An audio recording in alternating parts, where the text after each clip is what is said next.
Táto masterclass je pre ľudí, ktorí majú problém povedať nie.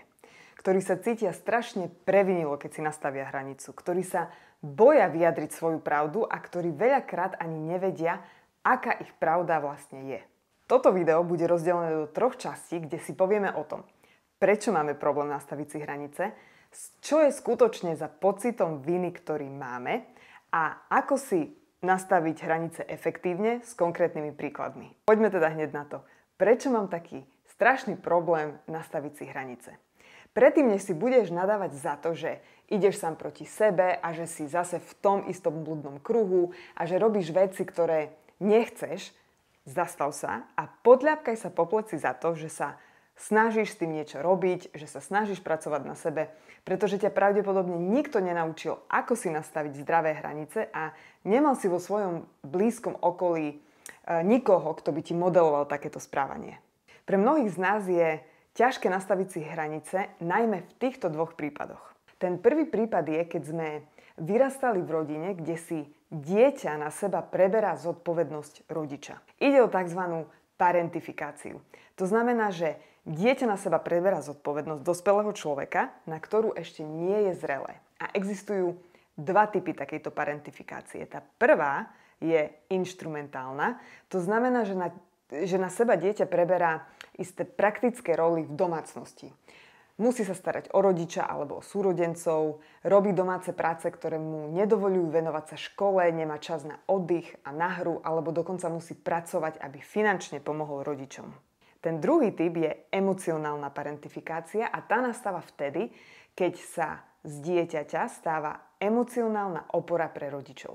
Napríklad, ak dieťa stále počúva o problémoch svojich rodičov, stáva sa pre rodiča akýmsi dôverníkom, je zaťahované do nevhodných diskusí a dokonca sa z neho môže stať poradca pri citových alebo pracovných problémoch rodiča. Faktory, ktoré môžu zvyšovať pravdepodobnosť parentifikácie, sú, ak ide o prvorodené dieťa alebo veľmi citlivé a empatické dieťa, ak napríklad bol rozvod rodičov, osamelosť rodiča, závislosť v rodine, možno úmrtie, alebo tvoji rodičia boli veľmi mladí a nezrelí.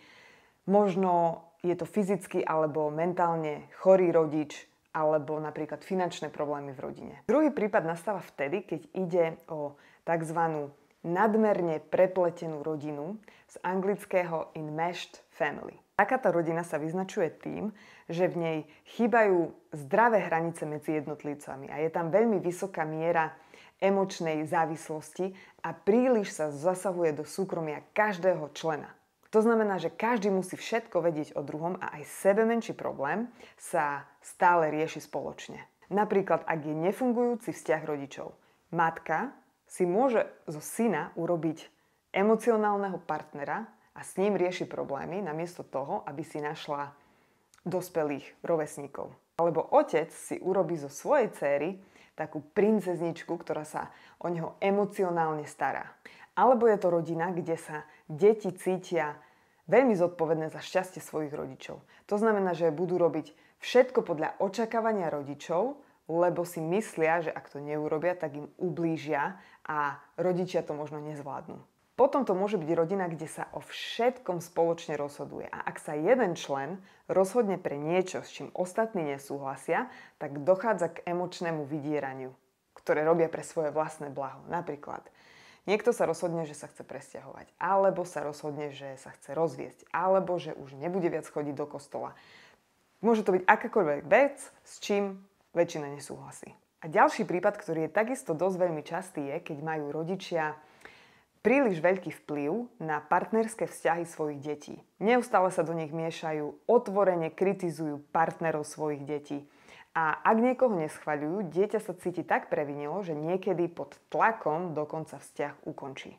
Takže ak si sa našla v niektorých z týchto prípadov, je dosť pravdepodobné, že si sa naučil presný opak toho, ako by zdravé hranice mali vyzerať. A aj keď sa ti môže teraz zdať, že je to veľmi ťažké, ver tomu, že sa to dá naučiť. Mojím cieľom je ukázať ti, že sa to dá. Že sa nemusíš cítiť tak strašne, keď si nastavíš hranicu a aj keď ti príde ten pocit, ktorý ti príde, budeš vedieť, čo s ním máš robiť. Dám ti môj osobný príklad. Som doma, Pozerám telku, relax po náročnom dni, odrazu zvoní telefon. Stani, čau, potrebujem od teba láskavosť, potreboval by som preložiť jeden text do angličtiny, viem, že ty to rýchlo urobíš, potreboval by som to do zajtra, keby sa ti dalo.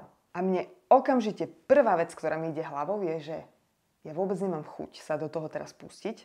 A ešte mi ten človek dáva aj nejaký deadline, že to musí byť do zajtra. Prečo mi to nepovedal skôr? A teraz, keby ja som bola so sebou vyrovnaná, keby ja som bola naladená na tie svoje potreby a nemala tendenciu všetkým vyhovieť, tak poviem tomu človeku. Chápem, že ti to súri, ale momentálne ti s tým nemôžem pomôcť. Verím, že nájdeš niekoho, kto ti to preloží.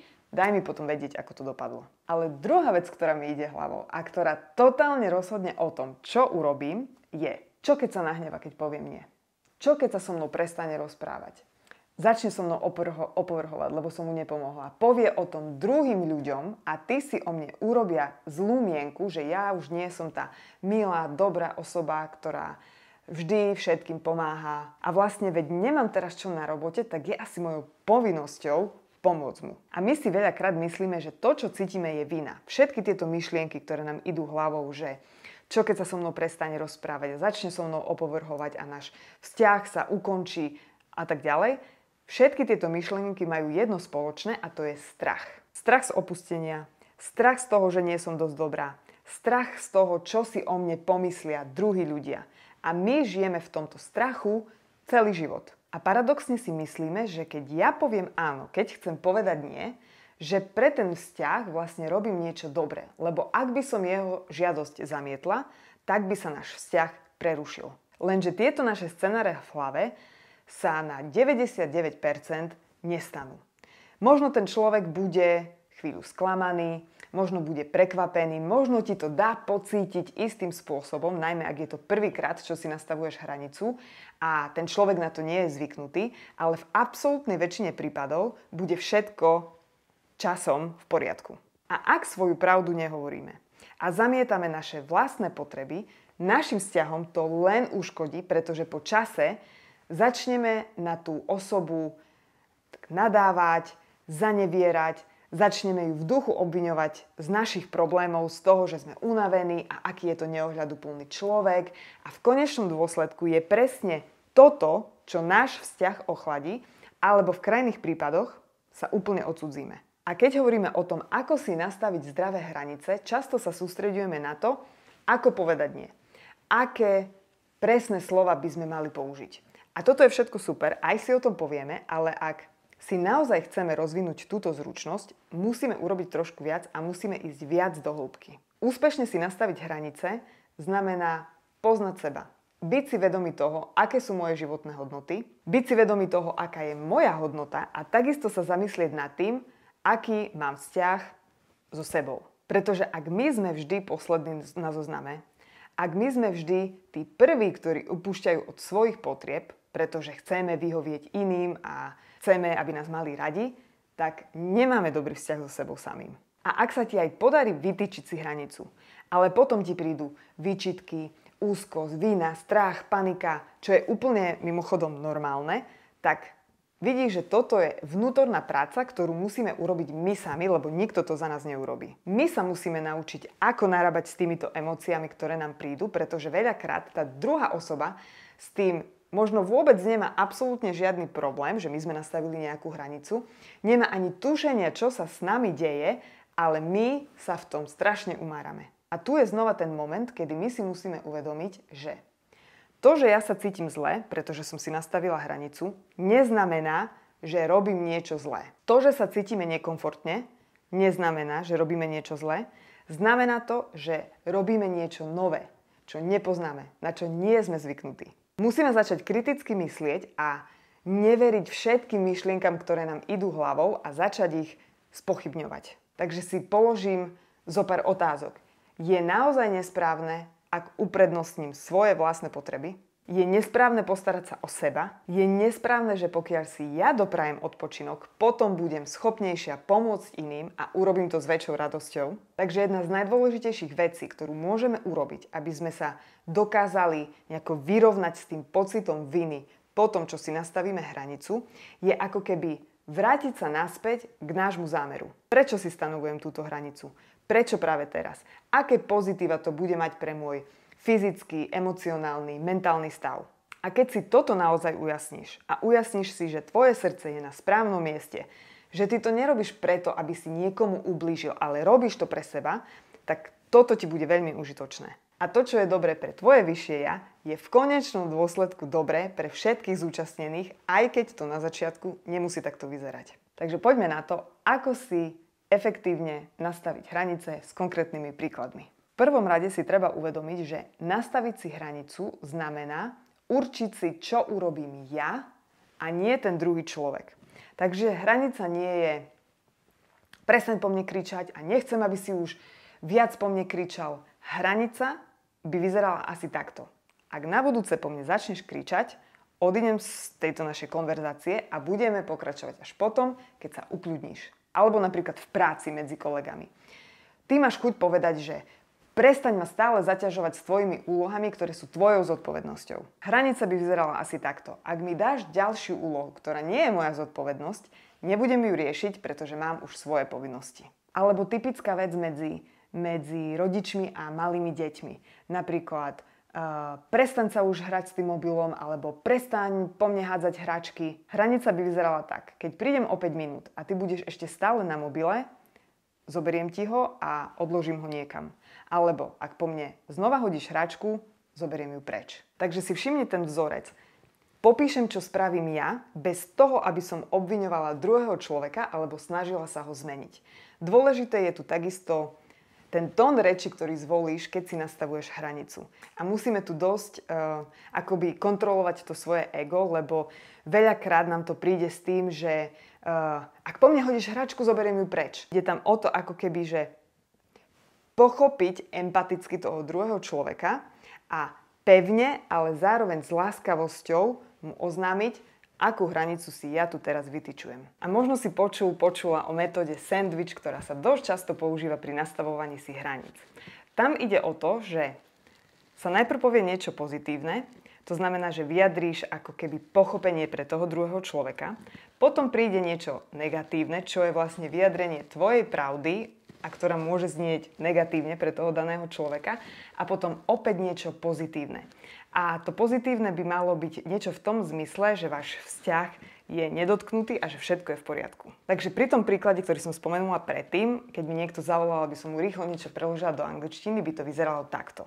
Chápem, že ti to súri a potrebuješ to teraz hneď, bohužiaľ na to teraz nemám priestor, ale verím, že niekoho nájdeš, držím palce, daj mi prosím vedieť, ako to potom dopadlo. Prípadne mu môžeš na druhý deň napísať a opýtať sa, ako to vyriešil. Možno ti teraz napadne, no dobre, ale čo keď on na tom bude trvať a bude na mňa tlačiť a začne ma emočne vydierať, čo sa absolútne môže stať a veľakrát sa to aj stáva. V takom prípade je dôležité zachovať si pevnosť, ale s láskavosťou. Ak druhá strana začne tlačiť alebo manipulovať, môžeš použiť metódu tzv. Pokazenej platne, to znamená, že ty budeš opakovane, pokojne, bez nejakého zbytočného, prílišného vysvetľovania alebo nebodaj obraňovania sa, opakovať svoje rozhodnutie. Napríklad, chápem, že je to pre teba veľmi náročné, ale ako som ti spomenula, nemám na to teraz priestor. Ak tento tlak pokračuje, môžeš tú svoju hranicu ešte viac posilniť a môžeš povedať, vážim si, že sa na mňa obraciaš, ale naozaj potrebujem, aby si rešpektoval moje rozhodnutie. Ak bude môcť na budúce, určite ti pomôžem. A ak ani toto nepomôže, potom je dôležité pamätať si, že my nie sme zodpovední za reakciu druhého človeka. A áno, vždy bude existovať risk, keď si nastavujeme hranice. A je možné, že ten človek už s tebou nikdy v živote neprehovorí. Ale tak aspoň vieš, že takého človeka v živote nechceš mať. Že to nie je skutočný priateľ, že tomu človeku na tebe skutočne nezáleží a že to bol vlastne len jednostranný vzťah, od ktorého si teraz oslobodený. A čo napríklad v prípade, ak niekto od teba niečo chce a ty v tej chvíli úplne zamrzneš. Dajme tomu, že je to prvýkrát, ty si sa rozhodol, že áno, od dnes si budem nastavovať hranice, chceš začať s nejakými maličkými vecami a teraz niekto za tebou príde, hodí na teba niečo a teraz ty si úplne, že v šoku a nevieš, čo máš povedať. Neprídu ti na žiadne tie správne slová, ktoré by si chcel použiť, ktoré si možno čítal dookola, proste nič, úplne, že Nič. Najlepšia veta, akú vtedy môžeš použiť je: vieš čo, potrebujem na to čas, potrebujem si to premyslieť a potom ti dám vedieť. Týmto nikdy nič nepokazíš a ako keby, že si kúpiš extra čas, kedy môžeš byť sám so sebou, môžeš si to celé premyslieť, či na to teraz máš priestor, nemáš priestor, či to chceš ísť do toho ísť alebo nie. No a čo v prípadoch, ak sme sa už niekomu sľúbili a potom prídeme domov a uvedomíme si, že to bolo zlé rozhodnutie, zlý nápad. Predtým, než tomu človeku oznámime, že meníme svoj názor, je veľmi dôležité, aby sme si to upratali sami v sebe, aby sme si to urovnali sami v sebe. Takže určite nepomôže také, že ja som taký debil, na čo sa sľubujem a potom to nedodržím a čo si teraz o mne budú myslieť a už mi nikdy nebude dôverovať.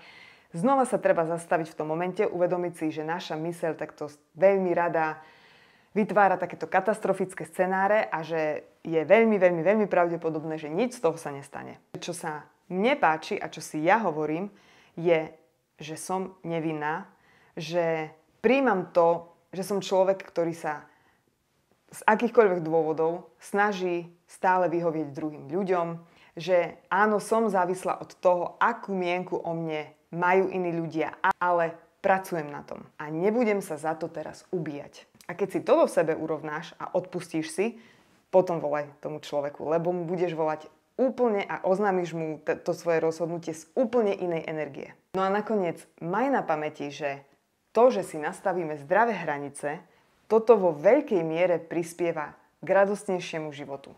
A že tým nechrániš len seba, ale aj všetky tvoje vzťahy. Verím, že ti táto masterclass bola užitočná. Budem ti veľmi vďačná, ak mi dáš spätnú väzbu, napíš mi komentár alebo mi pošli správu na Instagram alebo Facebook. Nechám v popise linky na svoje účty a prajem ti všetko dobré. Verím, že sa opäť niekedy na budúce vidíme. Ahoj.